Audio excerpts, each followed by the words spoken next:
Engorgement is a common concern when breastfeeding. Engorgement is any time there's extra milk, blood, or fluid in the breast, causing pain, swelling, and tenderness.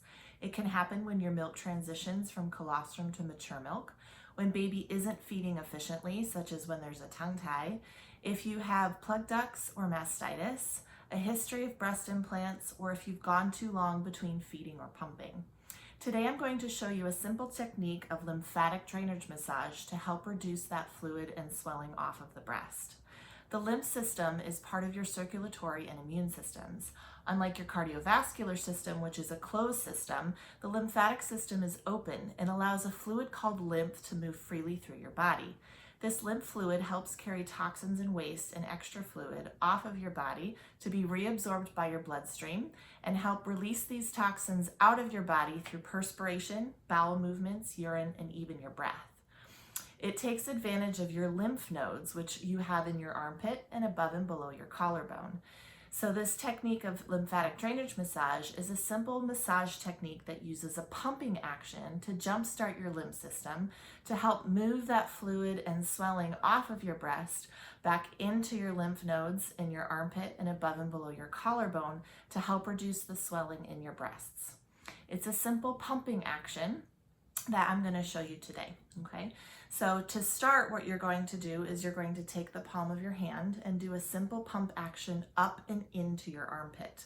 It's going to jumpstart the movement of lymph fluid in your body. So we're going to pump up and in, up and in, pretty deep, okay?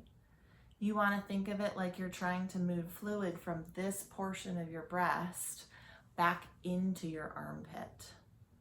And if your lymph nodes are swollen from that swelling, it may feel a little tender in there, okay? So you're going to do a gentle pumping action like you're trying to pump fluid into your armpit. This is going to jumpstart that process. You can do a pump action for 5 to 10 times. Then you're going to take both hands and you can kind of find a comfortable hand position. It doesn't quite matter where. And you're going to pump your entire breast up and back into your armpit. Thinking of it like you're trying to move that fluid, dump the fluid up into your armpit. And again, you can do this 5 to 10 times. Then we're going to focus on the inner upper quadrant of the breast, trying to move fluid from here to the lymph nodes above and below your collarbone. So this lower hand is going to support the breast, while this upper hand moves on the inner upper quadrant of your breast to pump up into your collarbone. Now this lower hand can either stabilize your breast or it can also help pump. And it's just a firm but gentle pump. You may already start to feel movement of that lymph fluid and movement of the fluid in your breast and already start to feel some release of that pain and a decrease in your tenderness. The last movement is you're going to take the entire breast and pump back into your chest wall. Pump, release, pump, release.